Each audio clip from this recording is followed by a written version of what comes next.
The vampire king had not moved in 9 hours, his pale arms locked around a dying woman whose heartbeat grew fainter with every passing minute. Cassius Draven sat motionless on the marble floor of his throne room, his white hair falling like silk against cheeks that had not known warmth in 3 centuries. The woman in his arms was small, fragile, her breath rattling in her lungs like autumn leaves against stone.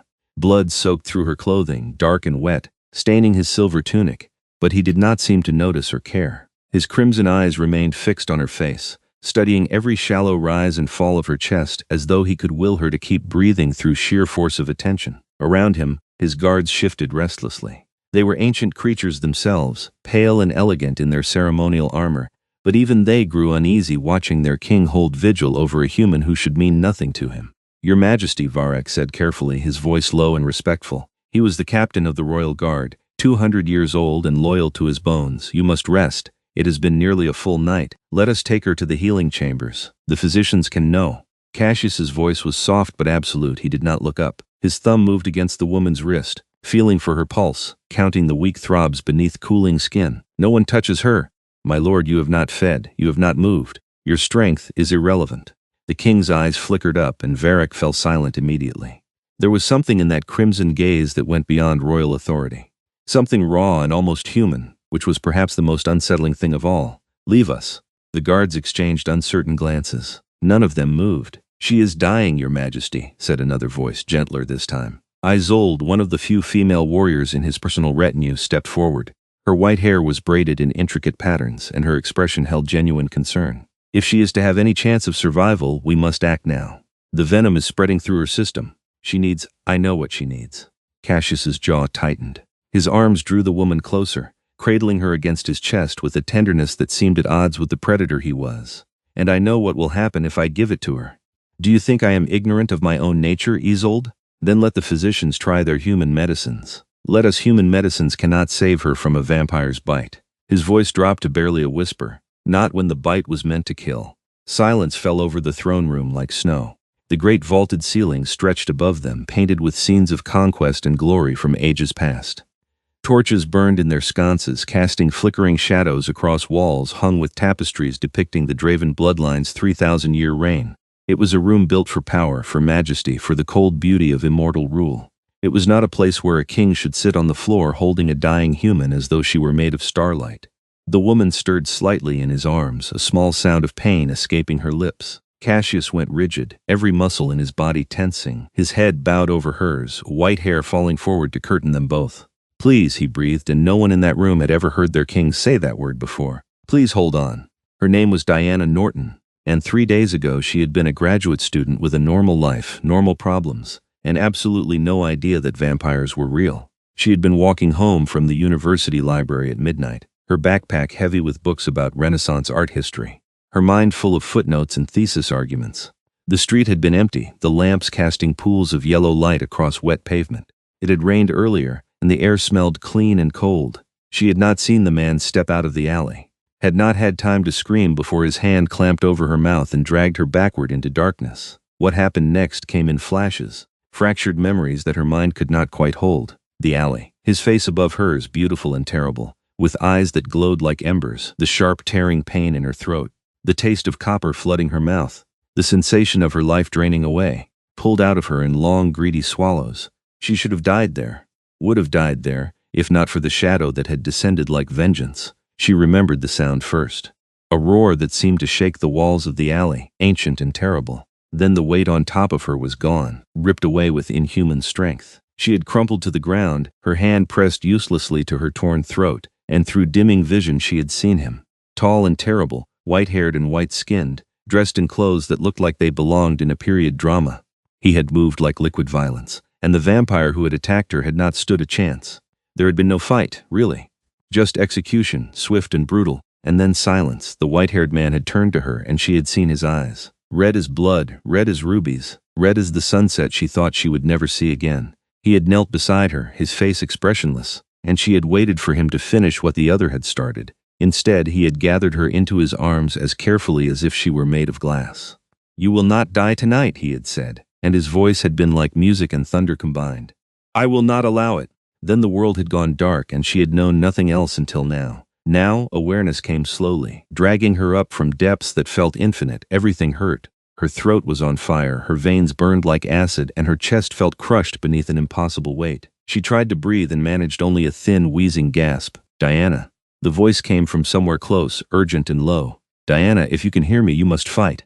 Do you understand? You must fight this." She did not know that voice, did not recognize the accent, which sounded like old movies and expensive education. But something in it made her want to obey, made her drag herself toward consciousness even though every instinct screamed to let go, to stop struggling, to slip away into the peace of nothing. Her eyes fluttered open, and the world was a blur of torchlight and stone. She was being held, she realized. Strong arms surrounded her, and something cool pressed against her cheek, not cold, exactly, but without warmth, like marble that had sat in shadow. "There," the voice said, and she felt more than heard the relief in it. "There you are. Stay with me.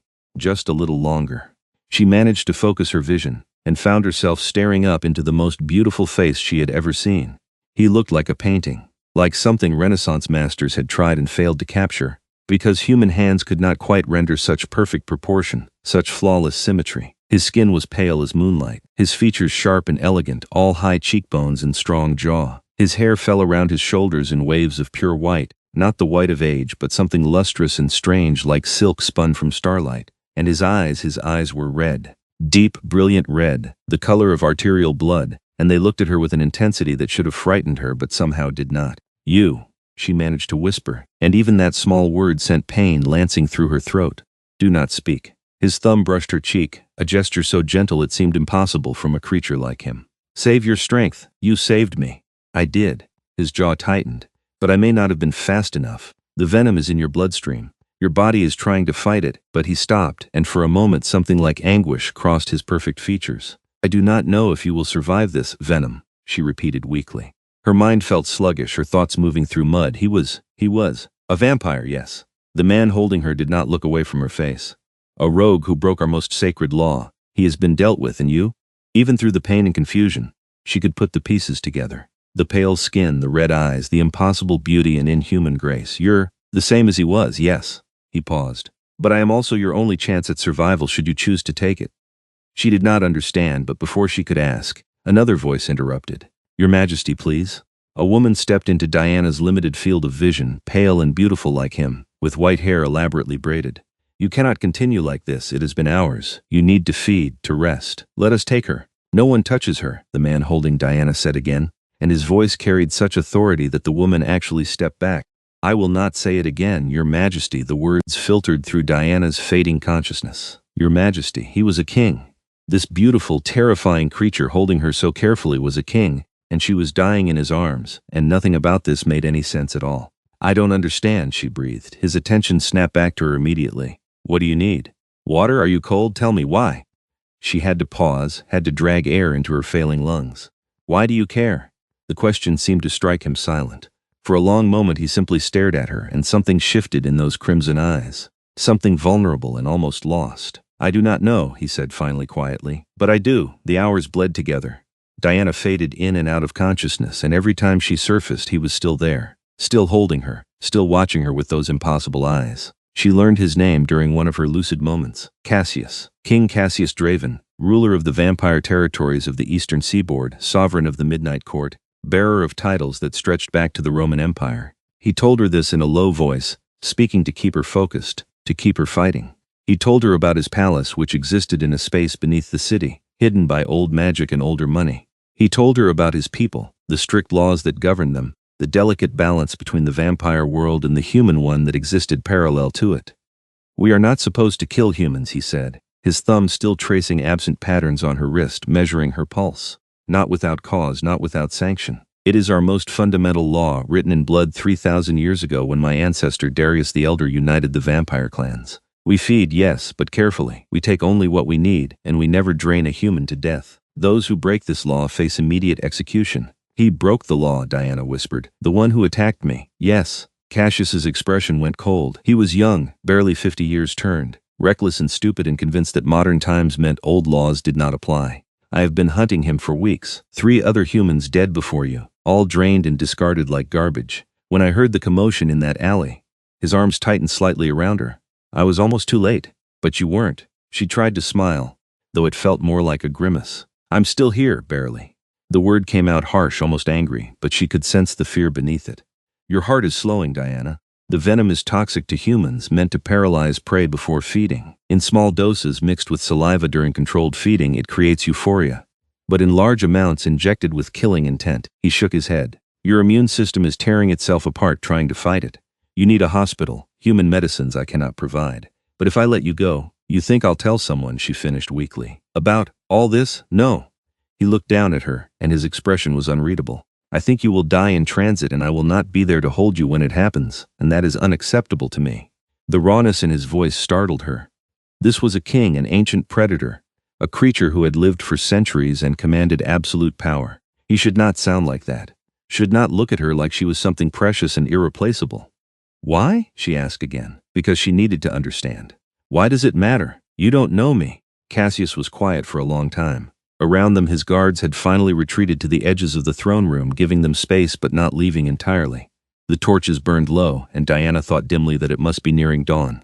She had no idea what day it was, how much time had passed since the alley. Everything was fragments and pain and the steady presence of the vampire king who refused to let her go. 300 years ago, he said finally, I loved a human woman. Her name was Isabella, and she was the daughter of a merchant in what is now Austria. She was brilliant and kind and completely unafraid of me even when she learned what I was. I courted her properly, by the standards of her time.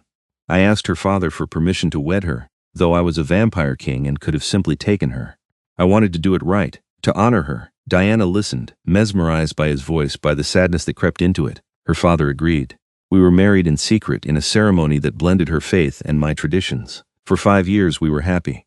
She lived here in this palace, and I protected her from all threats, vampire and human alike. I thought I could keep her safe forever. I thought love was enough. What happened? Diana whispered. Though part of her did not want to know, she grew ill.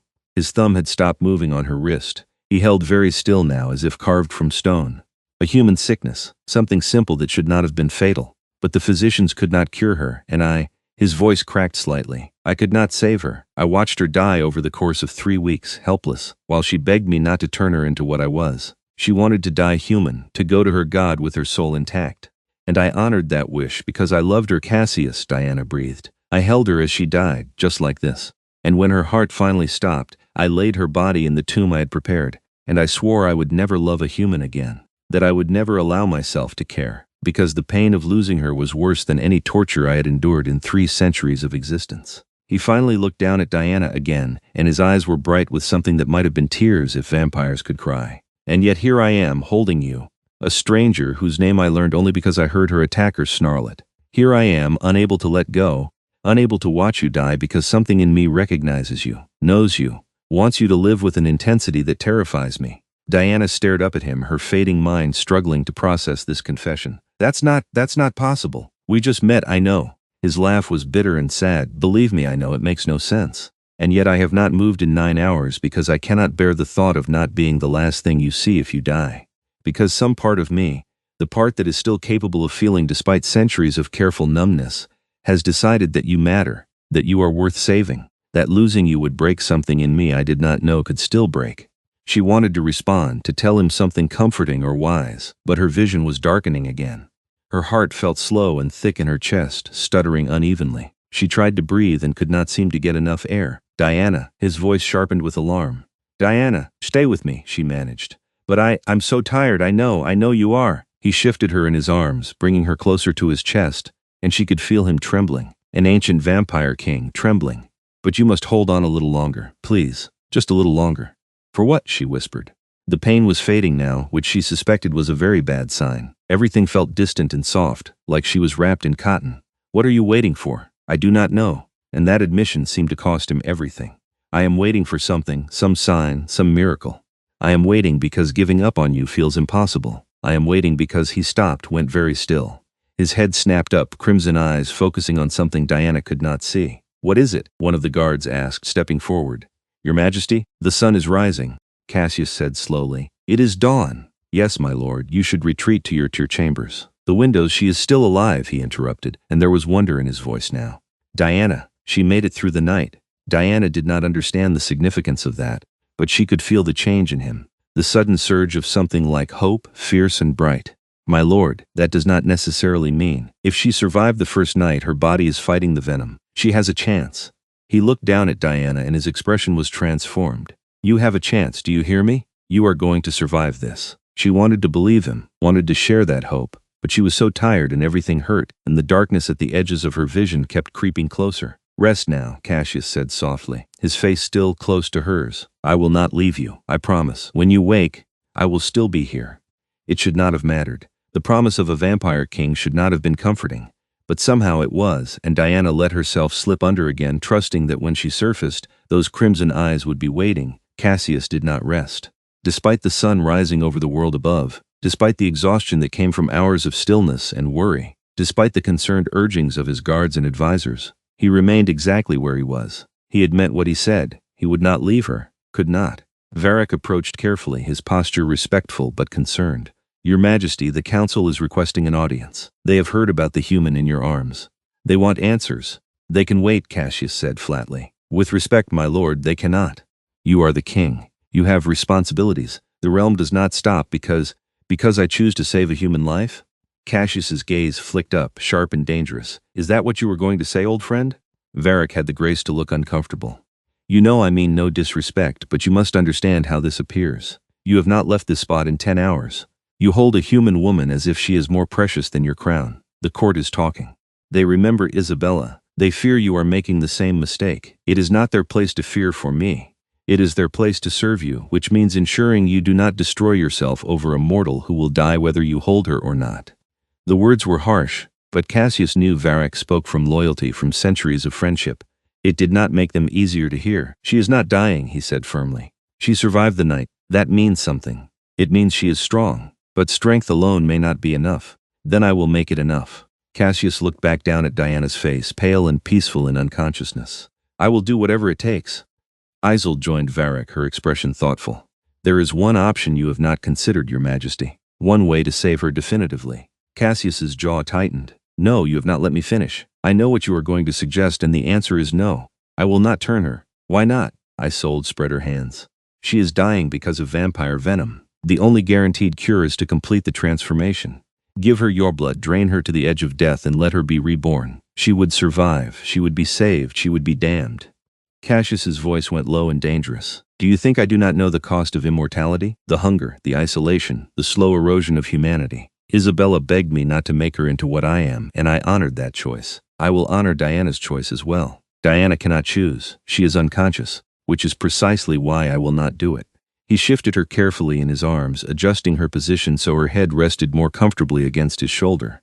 If she wakes, if she survives this on her own strength, then perhaps I will offer her that choice. But I will not make it for her. I will not take her humanity while she cannot consent. The two guards exchanged glances. Finally, Varric sighed.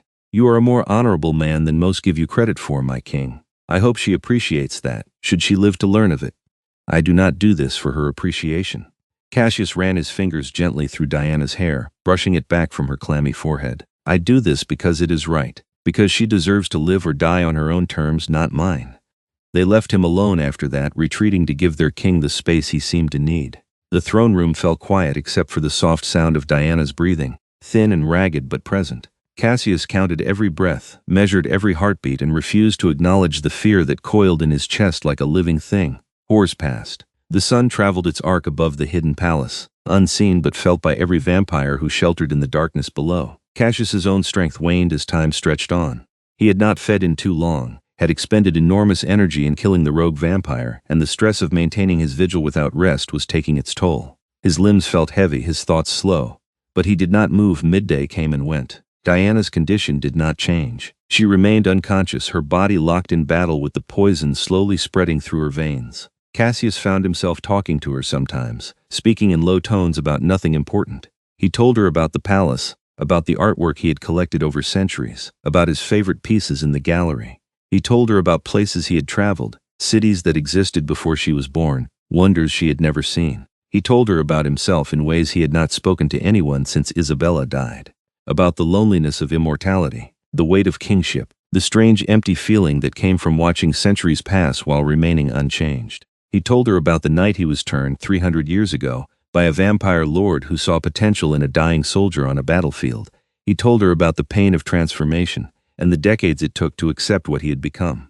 I was angry for a very long time, he admitted, his voice barely above a whisper. Angry at my maker, angry at fate, angry at a God who would allow such creatures to exist. I did not want this life, this endless existence. But eventually I learned to find purpose in it. I became king not through conquest but through service. I spent a century stabilizing the vampire territories, creating laws that protected both our kind and humanity. I convinced myself that was enough. That purpose could replace happiness. Diana stirred slightly in his arms, and he went silent immediately, watching her face for signs of consciousness. But she did not wake, only shifted with discomfort, her brow creasing. Then I met Isabella, he continued softly, and I learned that happiness was possible even for monsters. For 5 years I believed I could have both, purpose and love, duty and joy. But when she died I understood the truth. Happiness is temporary for creatures like me.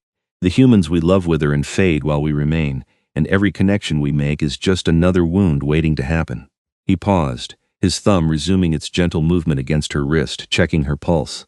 I should have learned that lesson, should have kept my distance from your kind. And yet here you are, and here I am, unable to let you go, unable to accept that you might slip away. You are making me hope again, Diana Norton, and I am not certain whether to thank you or curse you for it. His words hung in the air, unanswered. The torches burned lower. Shadows deepened in the corners of the vast throne room. And then, as the sun began its descent toward evening, Diana's eyes opened. They were brown, he noticed, deep, warm brown, the color of earth and autumn and things that grew in sunlight.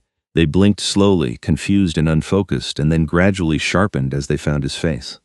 "You're still here," she rasped, her voice barely audible. Relief crashed through Cassius with such force that he nearly gasped. "I told you I would be." "How long?" 13 hours since you last woke. A full night and half a day since I found you in that alley." She absorbed this, her expression distant and thoughtful despite the obvious pain she was in. "Shouldn't you be? Sleeping? Aren't vampires supposed to sleep during the day?" The question surprised a laugh out of him, short and rough. "We do not require sleep the way humans do. We rest during daylight hours because the sun weakens us, makes us vulnerable. But we can remain awake if necessary. I chose necessity because of me, yes." She studied his face for a long moment, and he found himself hoping she liked what she saw, found himself caring about her opinion in a way that felt dangerous and inevitable. "I heard you," she said finally, "while I was under. I heard you talking to me." Cassius went very still. "What did you hear?" "Enough." She tried to smile, though it came out as more of a grimace. "Enough to know that you're terrified I'm going to die. Enough to know you loved someone named Isabella. Enough to know you think caring about me is a mistake." He could have lied, could have denied it, retreated behind the mask of kingship and cold authority. But something in her eyes stopped him, something honest and open that demanded honesty in return. "It is a mistake," he said quietly. "You are human, fragile and temporary. Even if you survive this, even if you recover fully, you will have perhaps 60 more years of life. I will have millennia. Caring for you means setting myself up for loss, for grief, for the same pain I endured when Isabella died." "Then why do it?" Diana asked. "Why not just save me and let me go? Hand me off to your guards, make sure I recover, and forget about me because I cannot." The admissions came easier than he expected. "Because the moment I saw you dying in that alley, something in me claimed you, recognized you, decided without my consent that you were mine to protect. And I am a creature of absolutes, Diana. When I commit to something, I commit fully. I cannot save you halfway, cannot care for you cautiously. It is all or nothing, and apparently I have chosen all." Her eyes glistened, and he realized she was crying. Silent tears tracking down her cheeks, leaving trails through the grime and dried blood that marked her skin. "Please do not cry," he said, and his voice came out rougher than intended. "Did I say something wrong?" "No." She laughed wetly, the sound painful and beautiful at once. "No, you said something right, something I didn't know I needed to hear. I feel like I've been waiting my whole life for someone to look at me the way you're looking at me right now. And it's terrifying and perfect, and I don't understand any of it." Cassius felt something loosen in his chest. Some tight knot he had not realized was there. "Neither do I, but perhaps understanding is not required. Perhaps we simply accept it and see where it leads." "I might die," she pointed out. "Still, even after surviving the night, you said the venom is in my bloodstream. Then we fight it together." He shifted his grip, bringing one hand up to cup her face, his pale fingers stark against her flushed skin. "I am not ready to lose you, Diana, not when I have only just found you." She leaned into his touch, her eyes closing briefly. "I don't even know you. Then we will learn each other, if you want that. If you choose to stay once you are well. Stay here in your vampire palace. Yes, that's insane. Perhaps." He allowed himself a small smile, but sanity seems vastly overrated at the moment. She laughed again, and this time it sounded stronger. More alive. Okay, yeah. If I survive this, I'll stay. We'll figure out what this thing between us is. Then you will survive, Cassius said firmly. Because I will accept no other outcome. She looked like she wanted to argue, to point out that willpower alone could not overcome poison and physical trauma. But instead she just nodded, settling back against his chest with a small sigh. Can I ask you something? She said after a moment. Anything. Why haven't you moved? Your guards have been begging you to rest, to let them take me. Why stay like this? Cassius was quiet for a moment, considering his answer. Because, he said finally, when Isabella was dying I had to leave her side, only for an hour to meet with the physicians, to try to find some cure they might have missed, and when I returned she was gone. Her heart had stopped while I was away, and I was not there to hold her through it. I have lived with that regret for 300 years. So no, Diana, I will not leave your side. Not until I am certain you will survive. I will not fail you the way I failed her. Fresh tears spilled down Diana's cheeks. That's the saddest and sweetest thing anyone has ever said to me. I did not mean to make you cry, I know. She reached up with trembling fingers and touched his face, tracing the sharp line of his cheekbone. But thank you. For saving me. For staying with me. For caring even though it scares you. He caught her hand in his, pressing her palm flat against his cool skin. Thank you for surviving. For fighting. For giving me a reason to hope again. They stayed like that, vampire and human. King and graduate student, two souls who should never have met but somehow fit together like puzzle pieces carved by fate's strange hand. Outside, the sun continued its descent. Inside, surrounded by ancient stone and flickering torchlight, something new began to grow between them. Something fragile and precious and worth protecting. The next 3 days were a study in careful patience and slow recovery. Cassius finally agreed to move from the throne room, but only to carry Diana himself to his private chambers, a suite of rooms carved from black marble and hung with centuries of collected art. He laid her in his own bed, which had not been used for sleeping in decades, and proceeded to maintain his vigil from a chair pulled close to her bedside. Physicians came and went, vampire healers with centuries of knowledge who examined Diana carefully and reported their findings to their king. The venom was breaking down in her system, they said, filtered slowly by her remarkable human resilience. She would survive, though the recovery would take time. Weeks, perhaps months, before she regained her full strength. Cassius listened to their prognosis with visible relief, then ordered them to provide whatever support Diana needed and leave them in peace. He wanted no one hovering, no court politics intruding on this fragile space where she could heal. Diana drifted in and out of awareness those first few days, her body demanding rest while it repaired itself. But whenever she woke, Cassius was there. Sometimes he sat in silence, reading by candlelight from books in languages she did not recognize. Sometimes he spoke to her, continuing the one-sided conversations he had started in the throne room, telling her stories about his long life. And sometimes he simply watched her, his crimson eyes tracking every breath, every movement, as if he could protect her through observation alone. On the 4th morning, Diana woke to find pale dawn light filtering through heavy curtains. She was stronger now. The pain in her throat faded to a dull ache, her thoughts clearer than they had been since the attack. She turned her head and found Cassius exactly where he always was, seated beside her, watching over her like some marble guardian angel. You look terrible, she said, and was pleased to hear her voice sounded almost normal. He raised an eyebrow, a hint of amusement crossing his perfect features. I am a 300-year-old vampire, Diana. I always look like this. No, I mean you look tired, worn out. When was the last time you fed? The question seemed to surprise him. That is not your concern, Cassius. She pushed herself up on her elbows, ignoring the way her muscles protested. When? He sighed. Before I found you 5 days ago. 5 days. Isn't that dangerous? Not immediately. We can survive weeks without feeding if necessary. I am simply weakened. Because you've been sitting here taking care of me instead of taking care of yourself. Diana felt a surge of guilt and frustration. That's stupid. You should have told someone. Should have left long enough to eat, or drink, or whatever it is you do feed, he corrected mildly. We feed. And I told you I do not leave your side. Your stubbornness is going to get you killed. I am already dead, technically. She threw a pillow at him, which he caught easily, and despite everything she found herself laughing. It hurt her throat, but it was worth it to see the way his expression softened, the way something warm flickered in those red eyes. Go, she said firmly. Go feed. I'm not dying anymore, see? I'm awake and arguing with you. I'll be fine for an hour, Diana Cassius. Please, I'll feel terrible if you waste away into vampire because you were too stubborn to take care of yourself.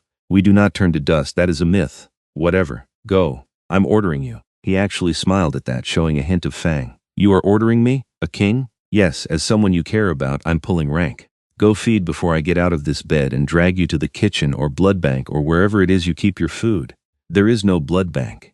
We feed from living donors, volunteers from among the human population, who understand what we are and consent to controlled feeding. That gave her pause, but she pushed forward anyway. Fine. Go find a volunteer and feed. I'll be here when you get back, I promise. Cassius studied her for a long moment, and she could see him weighing his options, balancing his protective instincts against her very valid point. Finally he stood, unfolding from the chair with that liquid grace that marked all his movements. If you need anything while I am gone, I'll yell really loud and your guards will come running. I got it. Go. He hesitated at the door, looking back at her with an expression so openly vulnerable it made her chest ache. I will return quickly. Take your time. Do this properly. He nodded once, then slipped out of the room, moving with such silence that she barely heard the door close behind him. Diana let herself fall back against the pillows, exhaustion pulling at her despite the hours of sleep she had just gotten. Her body was still recovering, still fighting the last traces of venom in her system. But she was alive, she had survived, and she had Cassius to thank for that. She let her eyes close, letting herself rest, but her mind was too active for sleep. Everything that had happened felt surreal. A week ago she had been a normal graduate student with a normal life. Now she was lying in a vampire king's bed in a hidden palace beneath the city, recovering from a near-fatal attack, and developing feelings for an immortal creature who looked at her like she hung the stars. It should have been terrifying. Should have sent her running the moment she was strong enough to walk. But instead, all she wanted was for Cassius to come back, to see that intense crimson gaze focused on her again, to hear his voice speaking her name with that careful pronunciation, as if she were something precious. This was insane. She knew it was insane, and yet she could not bring herself to care. Cassius returned 40 minutes later, moving faster than was probably wise, driven by the irrational fear that something would have happened in his absence.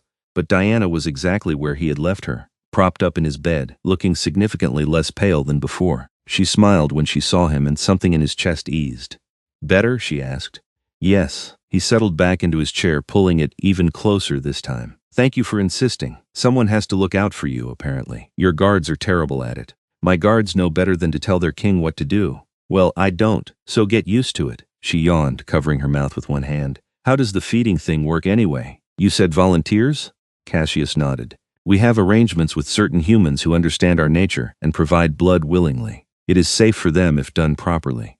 We take only what we need, and our saliva contains compounds that promote healing and provide pleasurable sensations. It makes the experience agreeable for both parties, so it's like donating blood but with perks. Something like that. Yes. Diana was quiet for a moment, her expression thoughtful. Have you ever fed from someone you cared about? Like Isabella? The question caught him off guard. Yes. When we were married, she offered herself to me regularly. It was an act of intimacy between us, a way of sharing something uniquely ours. Did you like it? Feeding from her? Very much. But it was not just about the blood. It was about the trust, the connection, the knowledge that she gave herself to me willingly without fear. He paused, studying Diana's face carefully. Why do you ask? She shrugged, trying for casual and not quite achieving it. Just curious. Trying to understand your world, Diana. He leaned forward, his elbows on his knees, bringing them nearly eye to eye. What are you really asking? She bit her lip, and he found himself fascinated by the gesture, by the flash of white teeth against soft skin. I guess I'm asking, would you want to feed from me?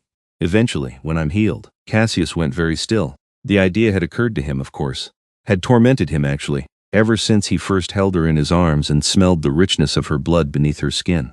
But he had pushed the thoughts away, labeled them inappropriate and dangerous. I would not ask that of you, he said carefully. I know you wouldn't.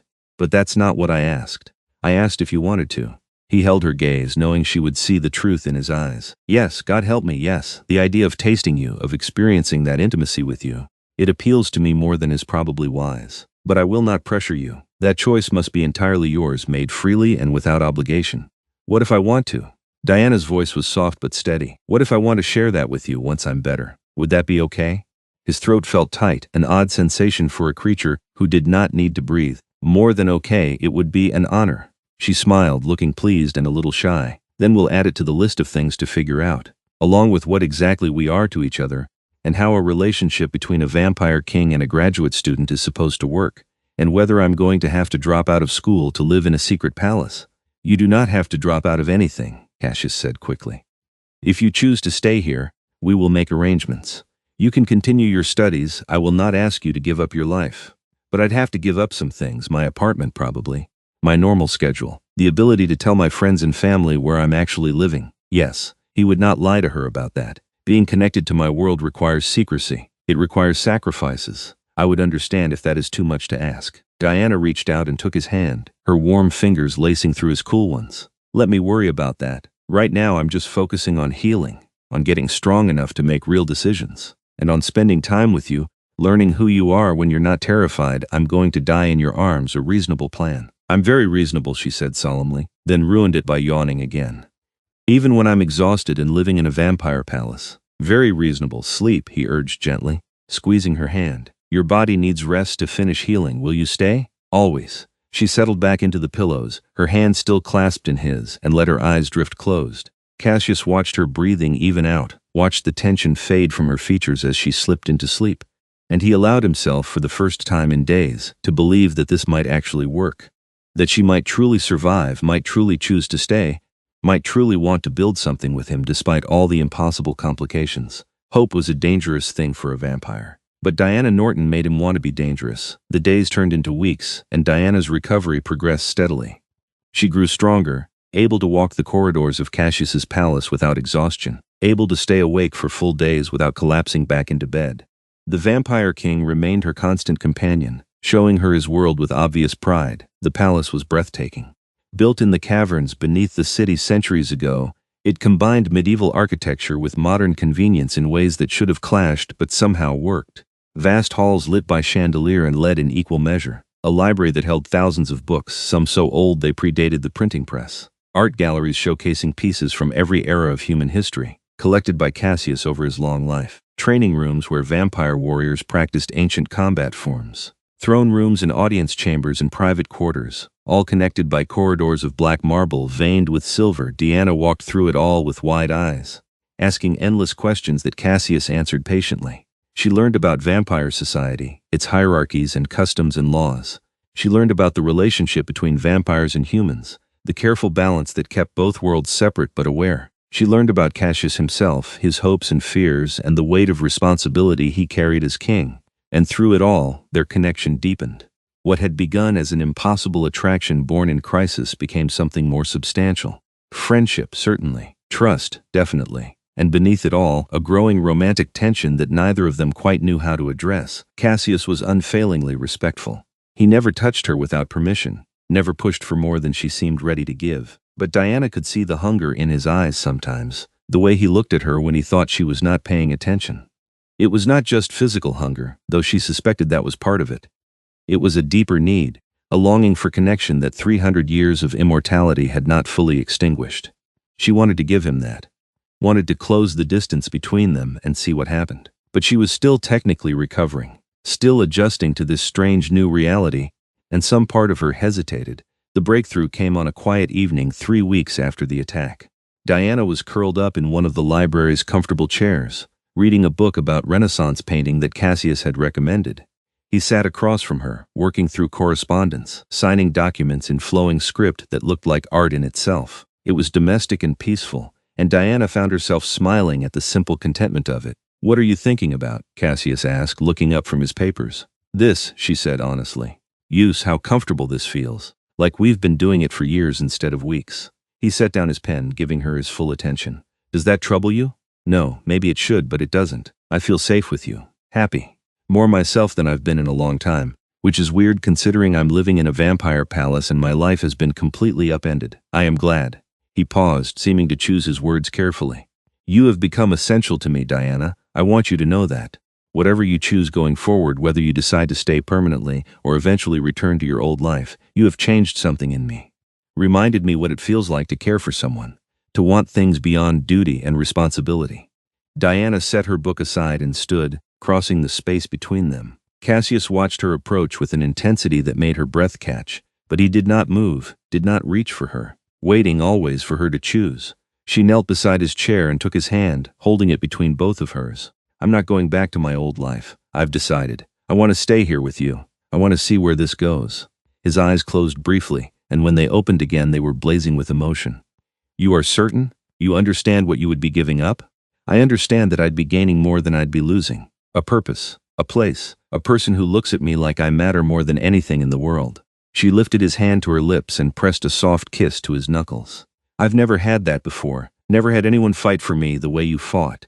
Never had anyone care enough to hold me through the worst night of my life. I'm not walking away from that, Diana. Her name came out rough, almost broken. I do not deserve you. Maybe not, but you have me anyway. She stood, tugging gently on his hand. Come here. He rose in one fluid movement, towering over her, all pale elegance and barely restrained power. Diana reached up and cupped his face in both hands, feeling the cool, smooth skin under her palms, the sharp angles of his features. I want to kiss you, she said quietly. I've wanted to for days. Is that okay? His laugh was shaky, disbelieving. You are asking my permission?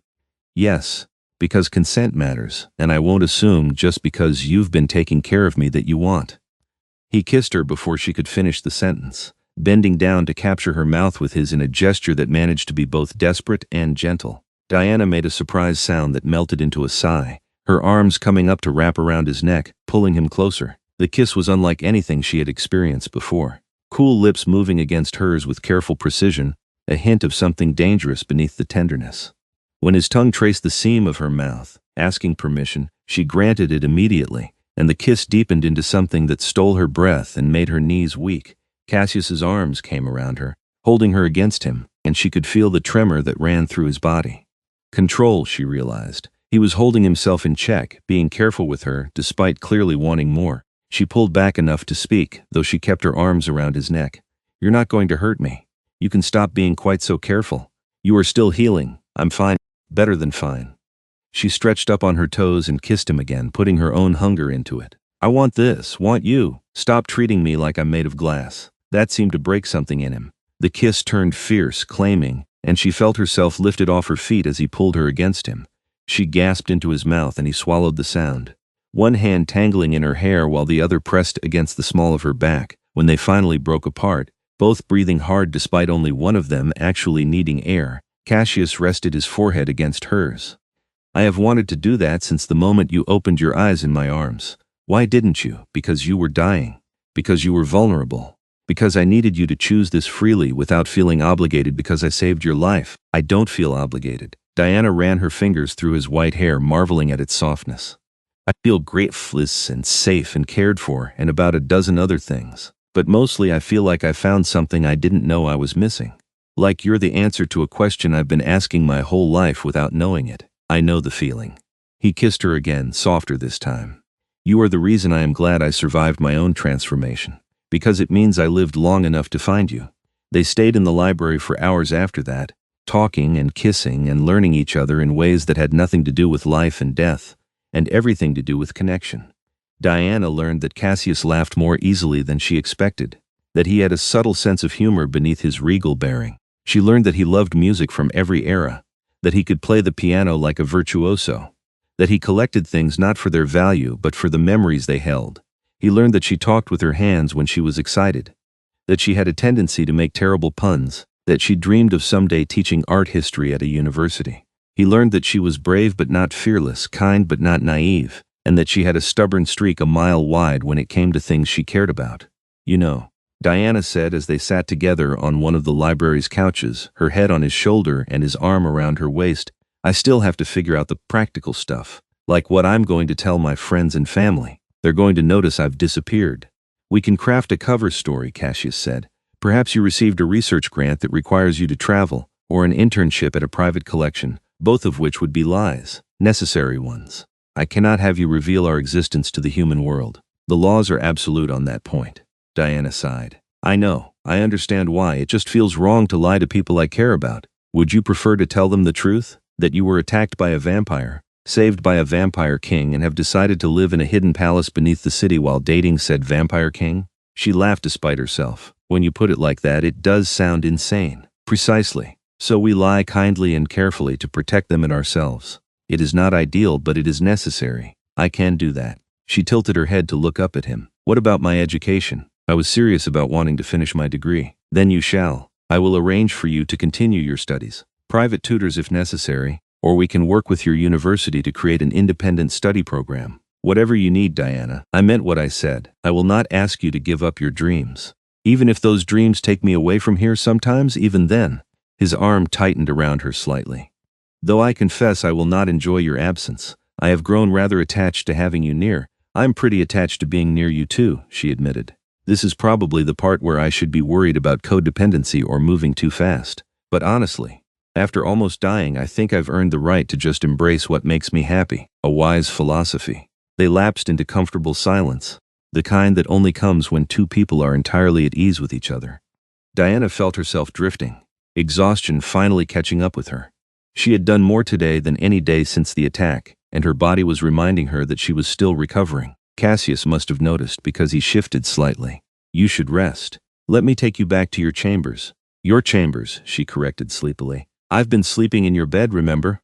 Because I gave it to you while you recovered, but you have your own suite now. The servants prepared it yesterday. What if I don't want my own suite? What if I want to stay in yours? She felt him go very still. Diana, I'm not saying I'm ready for everything, but I like falling asleep knowing you're nearby. I like waking up and seeing you first thing. Can I keep staying with you? At least for now. If that is what you want, then yes. Always yes. He stood, lifting her easily in his arms despite her sleepy protest. But we are establishing some boundaries. You take the bed. I will sleep in the chair or on the couch. Vampires sleep. We rest. Enter a state of dormancy during daylight hours. It is not quite sleep but serves a similar function. Then rest in the bed with me. It's huge. There's plenty of room. Diana, I am trying to be honorable here. You've been honorable for 3 weeks. I think you've earned the right to be comfortable. She looped her arms around his neck as he carried her through the corridors. I trust you and I want you close. Is that so terrible? No. His voice was soft. It is perhaps the best thing anyone has ever said to me. They settled into a new routine after that. Diana continued to recover, growing stronger each day, and Cassius continued to reorganize his life around her presence.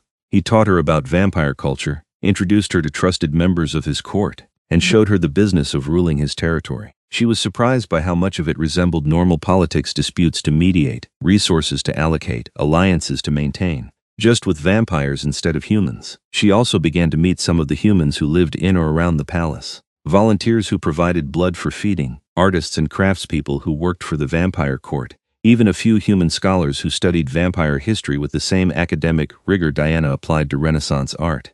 It was a strange parallel society hidden beneath the normal world, and she found herself fascinated by all of it. One evening, about a month after the attack, Cassius took her to the palace music room. It was a beautiful space, all dark wood and perfect acoustics, with instruments from across the centuries displayed like art pieces. A grand piano sat at the room's center, and he guided her to sit beside him on the bench. I want to play something for you, he said. I didn't know you played. I have had 300 years to acquire hobbies. Music is one of the few that brings me genuine peace. His fingers settled on the keys, and after a moment he began to play. The piece was melancholy and beautiful, flowing from the piano like water, like moonlight, like the ache of old memories made audible. Diana found tears streaming down her face before she quite realized she was crying. It was the saddest and most beautiful thing she had ever heard. When the final notes faded, Cassius turned to look at her, his expression concerned. You are crying, did I? That was incredible, she interrupted, wiping at her cheeks. What was it? Something I wrote. Many years ago, after Isabella died. I have never played it for anyone else. The weight of that confession settled over her. He had shared something deeply personal, painfully intimate, and trusted her with it. Diana reached out and took his hand, squeezing gently. Thank you, she said quietly, for sharing that with me, for letting me in. You have already been in, I think, since the beginning. Since I looked at you dying in that alley and decided I would move heaven and earth to save you. He raised her hand to his lips, pressing a kiss to her knuckles in a gesture that was becoming familiar. You have become the center of my world, Diana Norton. I hope that does not frighten you. It should probably terrify me, she admitted. But instead, it just feels right.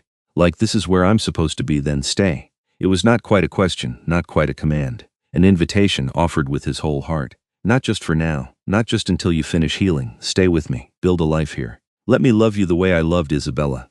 But better this time, wiser. With all the lessons I learned from losing her. Diana felt her breath catch. Cassius, you do not have to answer now. I simply want you to know that the offer is open. That I want forever with you. However much forever you are willing to give. She thought about it, really thought about it, weighing what he was offering against what she would be giving up. Her old life had been safe, predictable, and ultimately lonely. She had friends but no one truly close. Had ambitions but nothing that set her soul on fire. Had been going through the motions of living without actually feeling alive. And then she had nearly died and a vampire king had saved her, and suddenly everything was terrifying and impossible and more real than anything she had experienced in 24 years of existence. "Yes," she said finally. "Certainly. Yes, I'll stay. I want forever with you too. Or at least as much forever as a human can offer." Something in Cassius's expression cracked, and before she could blink he had pulled her against him, holding her so tightly she could barely breathe, his face buried in her hair, and she felt him shaking slightly. Overcome with emotion he rarely allowed himself to show. "Thank you," he breathed against her temple. "Thank you for choosing this, for choosing me." "Always," she promised, wrapping her arms around him in return. "For however long we have, it's you and me. I'm all in." They stayed like that for a long time, holding each other in the music room while the instruments watched silently. And Diana thought that if she had to nearly die to find this, to find him, then maybe it had been worth it after all. The next few months were the happiest of Diana's life. She settled fully into the palace, claiming spaces as her own, and making the vast ancient structure feel like home. Cassius's quarters became their quarters, his bed became their bed, and the careful physical boundaries they had maintained began to dissolve as they grew more comfortable with each other. Diana finished her semester coursework remotely, working with professors who thought she was traveling for research. She told her family she had received a prestigious fellowship, sent them carefully edited photos, and made video calls from neutral rooms that did not look too vampire-ish. The lies came easier than she expected, smoothed by necessity and the genuine happiness that made her glow every time she spoke to them. Her relationship with Cassius deepened into something she had no words for. Love seemed too simple a term for what they had built. It was partnership and passion, friendship and fierce protectiveness, the kind of connection that transcended the normal boundaries between people. They learned each other completely, his habits and preferences shaped by centuries, her quirks and dreams formed by a much shorter but no less complex life. The feeding came naturally, eventually. 6 weeks after the attack, when Diana was fully healed and strong, she offered herself to him one evening in their chambers. Cassius had been hesitant, afraid of taking too much or hurting her, but she had insisted, and when his fangs finally pierced her wrist, carefully and precisely, the experience had been nothing like the violence of the rogue vampire's attack. It had been intimate and intense, a sharing of something fundamentally private, and the endorphins his saliva released had made the whole thing pleasurable in ways she had not expected. Afterwards, Cassius had held her for hours, processing what they had shared, and she had seen tears on his face for the first time. "I did not think I would ever have this again," he had whispered. "This connection, this trust. You have it now," she had promised. "For as long as you want it. Forever then. I want it forever." They established rhythms and routines. Cassius taught her vampire history and politics. She taught him about modern art movements and made him watch movies he had missed while brooding in his palace. They explored the city together during evening hours when he could move freely, walking through parks and galleries hand in hand, a vampire king and his human love pretending to be normal. But normalcy could only last so long. 4 months into Diana's new life, trouble came in the form of a challenge to Cassius's rule. Lord Marius was an old vampire, nearly as ancient as Cassius himself, who had never quite accepted the younger vampire's claim to the eastern territories. He saw Cassius's attachment to Diana as weakness, an opportunity to undermine the king's authority, and so he came to court one evening with accusations and demands, his voice carrying through the throne room where Diana sat beside Cassius on a smaller chair that had been added just for her. "You dishonor your position," Marius declared, his pale face twisted with disdain. "You cling to a human as if she were your equal, bringing her into councils and decisions that should be ours alone. You have gone soft, Cassius. Weak, and a weak king is no king at all." Diana felt Cassius tense beside her, but his voice remained calm and cold as ice. "You forget yourself, Marius. Diana is my consort. She has every right to be at my side. She is prey," Marius spat. "Nothing more. A passing fancy that you will drain and discard within the year. Do not pretend this is anything more than what it is, a vampire amusing himself with his food." Diana watched Cassius's control fracture. The vampire king rose from his throne in one fluid motion, and the temperature in the room seemed to drop 10 degrees. Power radiated from him, ancient and terrible, and Diana understood in that moment exactly how dangerous he could be. "You will apologize to Diana immediately," Cassius said, his voice soft and deadly. "Or I will remove your tongue so you can never speak such disrespect again." Marius actually laughed. "There it is. The loss of control. The passionate defense of a mortal who means nothing in the grand scheme of our immortal existence. You prove my point, young king. You are ruled by emotion now, not wisdom. That makes you unfit to lead. Then challenge me properly." Cassius descended from the dais, moving toward Marius with predatory grace. "Invoke the old rites if you dare. Face me in single combat for the right to rule these territories, but do not insult Diana again, or there will be no trial, no formal challenge. I will simply end you where you stand." The throne room had gone utterly silent. Every vampire present watched with wide eyes, waiting to see how this would resolve.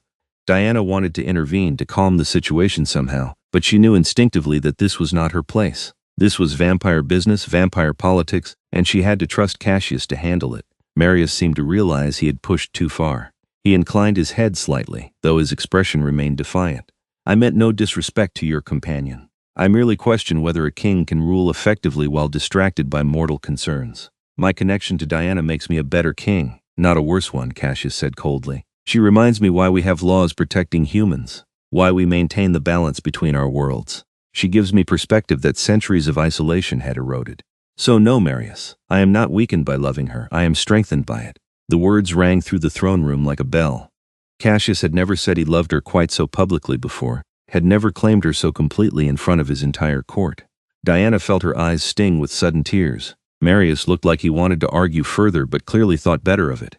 He bowed stiffly to Cassius, then to Diana, and retreated from the throne room with his followers. The tension began to drain from the space, though whispers started immediately. Cassius returned to the dais and took Diana's hand, raising it to his lips. "I apologize that you had to witness that." "Don't apologize. You defended me." She smiled up at him, not caring who was watching. "My fierce vampire king. Always." He pulled her to her feet and into his arms, holding her close despite the audience. "Anyone who threatens you threatens me. I will not tolerate it." Later that night, after the court had dispersed and they were alone in their chambers, Diana finally asked the question that had been bothering her. "Was Marius right? Am I making your job harder?" Cassius looked at her like she had lost her mind. "Absolutely not. He is a bitter old fool who cannot accept that times have changed, that our kind must evolve or face extinction. You have not weakened me, Diana. You have given me something to protect beyond duty. That is not weakness, that is purpose. But your court is talking, questioning your judgment. Let them talk. Let them question. When they see that I am the same effective ruler I have always been, that I make sound decisions and maintain order, they will accept you. And those who do not," he shrugged elegantly, "those who do not can leave my territory. I will not sacrifice what we have to appease vampires who would cling to the old ways forever." Diana moved into his arms, resting her head against his chest. "I love you. I don't think I've said that clearly enough. But I do. I love you completely." She felt him go still, then his arms tightened around her. "Say it again. I love you, Cassius Draven. Every difficult, protective, centuries-old part of you." He pulled back just enough to cup her face in his hands and kiss her deeply, pouring everything he felt into the gesture. When they finally broke apart, his eyes were bright with emotion. "I love you," he said clearly, firmly. "I have loved you since the night I refused to let you die in my arms. I loved you through your recovery, through every moment since. You are my heart, Diana. The reason I am grateful for immortality. Because it means I get to love you for every year you are willing to give me." They made love that night for the first time, slow and careful and earth-shaking. Cassius was attentive and patient, learning what she liked, making sure she felt safe and cherished every moment. And when it was over, as they lay tangled together in the massive bed, Diana thought that she had never been happier or more certain of anything in her life. This was where she belonged, not in her old apartment with her old life, but here with him, building something new and strange and absolutely perfect. The challenges did not end with Marius. Over the next few months, other vampires questioned Cassius's relationship with Diana, testing his resolve. But each time the king stood firm. He made it clear that Diana was not a temporary distraction but a permanent fixture in his life, and those who could not accept that were free to leave his territory. Slowly, gradually, the court began to accept her. Some vampires approached her with genuine curiosity, asking about human culture and perspectives. Others remained distant but respectful, recognizing that their king's happiness was worth the irregularity of a human consort. Diana continued her studies, focusing now on vampire art history with Cassius's collection as her primary source material. She wrote papers that could never be published, accumulating knowledge that the academic world would never believe. But it satisfied something in her, this pursuit of understanding, and Cassius supported it completely. They traveled sometimes, visiting other vampire territories where Cassius had alliances. Diana met other vampire lords and ladies, saw different courts, different ways of organizing the hidden world. Some places welcomed her warmly, others were coldly polite. Everywhere, she was a curiosity, the human who had captured a king's heart. But always they returned home to their palace, their chambers, their life built together in the space between worlds. And Diana was content. A year passed. Then two. Diana remained human, aging slowly while Cassius stayed eternally unchanged. The difference did not matter to them yet, but she knew it would eventually. Knew that someday she would have to make a choice: grow old with him watching, or accept the transformation and become what he was. But that was a decision for later. For now, she was happy simply being alive, being loved, being exactly where she needed to be. On the second anniversary of the night Cassius saved her, Diana woke to find him already awake, watching her with that intense crimson gaze she had come to love. "What?" she asked sleepily, smiling at him. "I am grateful," he said simply. "For you, for this, for whatever force of fate brought you into my life, even though I almost died, especially because you almost died. Because it meant I got to save you, got to hold you through that endless night while my guards begged me to rest, got to fight for your life with everything in me." He traced her jawline with gentle fingers. "I have existed for 3 centuries, Diana, but I have only truly lived for these past 2 years with you." "Smooth talker," she teased, but she was smiling. "Did you rehearse that?" "Perhaps a little.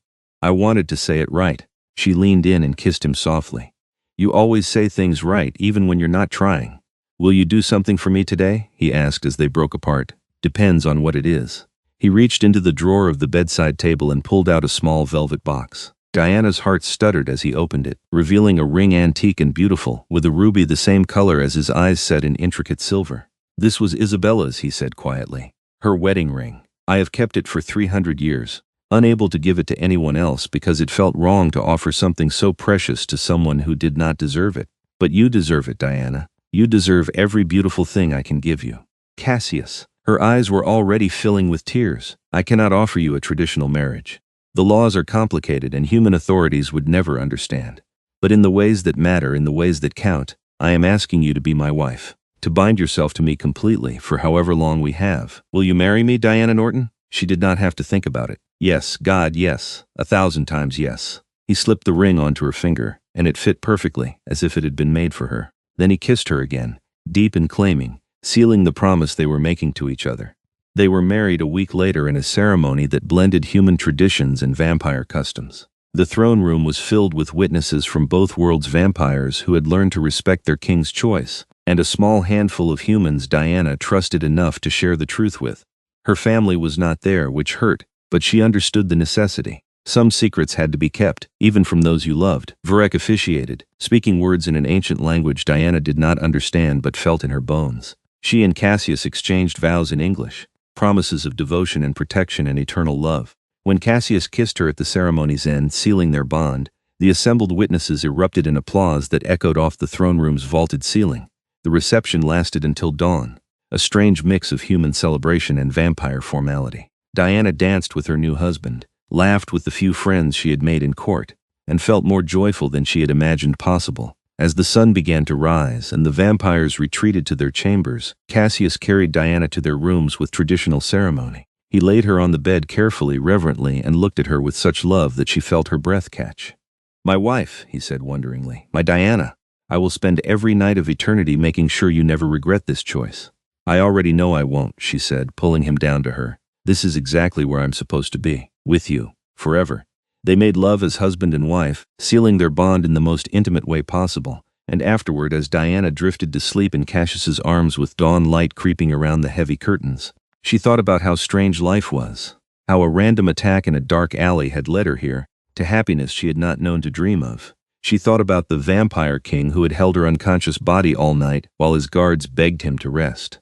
The same king who now held her sleeping form with the same protectiveness, the same devotion, the same absolute refusal to let her go. She thought about how love could grow from impossible circumstances, how sometimes the darkest nights led to the brightest dawns, how she had been dying once but was more alive now than she had ever been, and she smiled in her sleep, content and safe and utterly loved. Years passed. Diana continued to age, though slowly, kept healthy by regular feeding sessions with Cassius that seemed to slow her body's natural deterioration. They had discussed transformation countless times, weighing the costs and benefits. But Diana kept delaying the decision. She wanted to experience more of her humanity first, wanted to live fully as herself before potentially becoming something else. Cassius supported her choice, though she could see the fear in his eyes sometimes. The fear that she would die of old age, that he would lose her the way he lost Isabella. But he never pushed, never pressured. He had promised to let her choose her own path, and he honored that promise. On their 5th anniversary, when Diana was nearing 30, she finally made her decision. They were in the music room, Cassius playing while Diana listened, when she interrupted him mid-song. I want to turn, I'm ready. His hands froze on the keys. Diana, I've thought about it. A lot, and I'm ready. I don't want to keep aging while you stay the same. I don't want to leave you alone again. I want forever with you, Cassius. Real forever, immortal forever. He turned to face her fully, his expression serious. You understand what you are giving up? The sun aging, the simple humanity you have always known? There is no reversing this, Diana. Once you transform, you are vampire forever. I know, and I'm ready. I want this. I want you for eternity. Something broke in his expression, relief and fear and hope all mingled together. Then we will do this properly, with ceremony and witnesses, with all the respect and honor this choice deserves. The transformation ritual was scheduled for the next full moon, as tradition demanded. Cassius explained the process carefully. He would drain her almost to death, then give her his blood to drink. The transformation would take 3 days, during which her body would die and be reborn as something new. It would be painful, he warned. Agonizing, even. But he would be with her through all of it, just as he had been with her through that first endless night. Diana was not afraid. She trusted Cassius completely, trusted in their love and in the future they were building together. When the night finally came, she dressed in ceremonial robes and walked into the transformation chamber with her head high. The room was circular, carved from black marble and lit with hundreds of candles. Witnesses ringed the space. Varric and Isolde and other members of the court who had come to respect Diana over the years. In the center stood Cassius, dressed in his formal regalia, looking every inch the ancient vampire king he was. Diana went to him without hesitation. He cupped her face in his hands and kissed her gently. Are you certain? He asked one last time. There is no shame in changing your mind. I'm certain. Make me yours, completely and forever. He guided her to lie on the marble altar at the room's center, then knelt beside her. This will hurt. I am sorry. I know. It's okay. I trust you. He kissed her wrist, then her throat, then looked into her eyes. I love you, Diana Draven, in this life and the next and all the ones after. You are my heart, and you are mine, now and always. He struck then, his fangs piercing her throat with precision born of centuries. Diana gasped at the sharp pain, but it faded quickly as the endorphins kicked in. She felt her life draining away, felt the world growing dim and distant. But Cassius's face remained clear above her, his crimson eyes locked on hers, anchoring her. When she was at the edge of death, barely conscious, he bit his own wrist and pressed it to her lips. Drink, he commanded, and she obeyed. His blood was unlike anything she had tasted before. Powerful and ancient and rich with magic. It burned going down, sent fire through her veins, and she felt her dying body latch onto it like a lifeline. She drank desperately, instinctively, until Cassius gently pulled away. That is enough, now the transformation begins. The pain hit her like a tidal wave. Every cell in her body was dying and being reborn simultaneously, torn apart and reconstructed. She screamed, unable to help herself, and felt Cassius gather her into his arms. I have you, he said urgently. I am here, you are not alone. The pain lasted 3 days, just as he had warned. 3 days of agony while her body transformed, becoming something new, something immortal. Through it all, Cassius held her, spoke to her, kept her anchored to consciousness with the force of his love and will. And finally, after an eternity compressed into 72 hours, the pain stopped. Diana opened her eyes and the world looked different, sharper, clearer, more vivid. Colors she had never seen before danced at the edges of her vision. Sounds assaulted her from every direction, heartbeats, breathing, the whisper of fabric against skin. And Cassius above her, looking down with such relief and pride that she wanted to cry. Welcome back, he said softly. How do you feel? Diana considered. Her body felt strong, powerful, like she could lift buildings or run for miles without stopping. Her throat burned with thirst, the first hints of bloodlust stirring. And beneath it all, a fierce joy at still being here, still being alive, still being with him.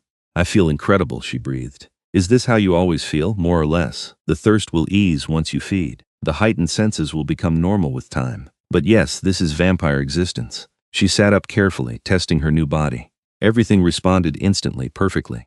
She felt like a weapon and a work of art all at once. When she looked down at her hands, they were pale as moonlight, the veins beneath visible but not prominent. Beautiful in the way all vampires were beautiful. Come, Cassius said, helping her to stand. Let me show you your reflection. He led her to a mirror, and Diana stared at the stranger looking back at her. White skin, white hair that fell in waves around her shoulders, and eyes that glowed crimson like rubies. She looked like Cassius now, like she had always been meant to look like this. I'm beautiful, she whispered in wonder. You always were, but now the world can see it clearly. He stood behind her, his arms wrapping around her waist, and they looked at their reflection together, two pale, beautiful creatures who had found each other against all odds. Thank you, Diana said, leaning back against him. for giving me this, for trusting me enough to turn me. Thank you for choosing it, for choosing me, for giving me forever with you." She turned in his arms and kissed him properly, vampire to vampire, equal to equal, and she tasted her own new nature in that kiss, felt the power thrumming between them. "So what now?" she asked when they broke apart. "What does a newly turned vampire do first?" Cassius's smile was warm and slightly wicked. "First we feed. You need blood urgently, then we celebrate." Then his expression turned tender. "Then we begin our eternity together. We have time for everything now, Diana. Time to learn and grow and love. Time to build something that will last centuries. I like the sound of that."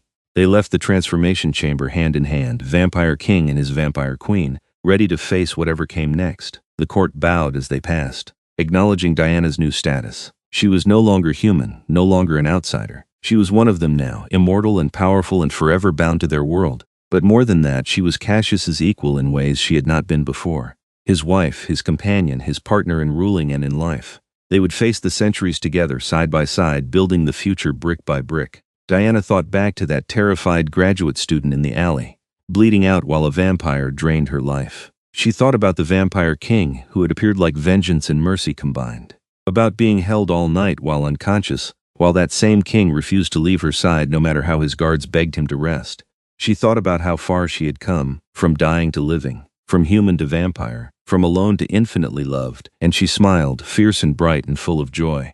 This was her life now, her eternity, and she was going to make every moment of it count. The palace had never seemed so alive. Where once Diana had walked its corridors as a fragile human guest, now she moved as its rightful queen. The court had fully accepted her in the wake of her transformation, recognizing in her the same ancient power that radiated from Cassius. She and her husband ruled together, making decisions jointly, presenting a united front that none dared challenge. Diana discovered she had a talent for vampire politics, a natural diplomacy that helped smooth conflicts and forge alliances. She became the bridge between the vampire world and carefully selected humans, maintaining the delicate balance that kept both societies safe and separate. And through it all, Cassius stood beside her, proud and supportive and more in love than ever. They traveled the world together now that sunlight no longer constrained Diana. They explored ancient vampire territories, met rulers from every continent, and collected art and experiences and memories. They danced at balls that lasted until dawn, fought side by side against rogues who threatened their territory, and made love with the passionate intensity of immortals who knew they had forever. Sometimes Diana missed aspects of her humanity. The warmth of sunlight on her skin, the simple pleasure of eating regular food, the comfortable certainty of aging and growing naturally. But those moments of nostalgia passed quickly, overshadowed by the joy of her new existence. She had power now and purpose, and a love that would literally last forever. And she had Cassius, who looked at her the same way he had that first night, like she was precious beyond measure, like he would move mountains to protect her, like she was the reason he was glad to be alive or undead, or whatever technically applied to vampires. On their 10th anniversary, 10 years since the attack that had brought them together, Diana found Cassius in their private chambers, standing by the window that looked out over the underground city that made up their realm. He turned when she entered, and his smile was immediate and warm. "Happy anniversary, my love, happy anniversary." She crossed to him and slid into his arms, fitting there as naturally as breathing. "What are you thinking about?" "You, always you." He kissed her forehead gently. "I was remembering the night I found you. How terrified I was that I would not reach you in time. How I held you all night while you fought the venom, while my guards begged me to rest, to let them take you, and how I could not because letting you go felt impossible. I'm glad you're stubborn, as am I." His arms tightened around her. "That night changed everything. It gave me back my heart, my hope, my belief that love was possible even for creatures like us. You saved me as much as I saved you, Diana. Then I guess we're even." He laughed quietly. "I suppose we are." They stood together in comfortable silence, looking out over the realm they ruled together. It was not the life Diana had imagined for herself when she was a human graduate student worried about thesis deadlines. But it was better than anything she could have dreamed. "Do you have any regrets?" Cassius asked softly. "About choosing this life? About choosing me?" Diana pulled back just enough to look into his crimson eyes, seeing her own reflection in them. "Not a single one. You are my best decision, Cassius Draven, my favorite adventure, my home, and you are mine, now and forever." "Forever," Diana echoed, and sealed the promise with a kiss.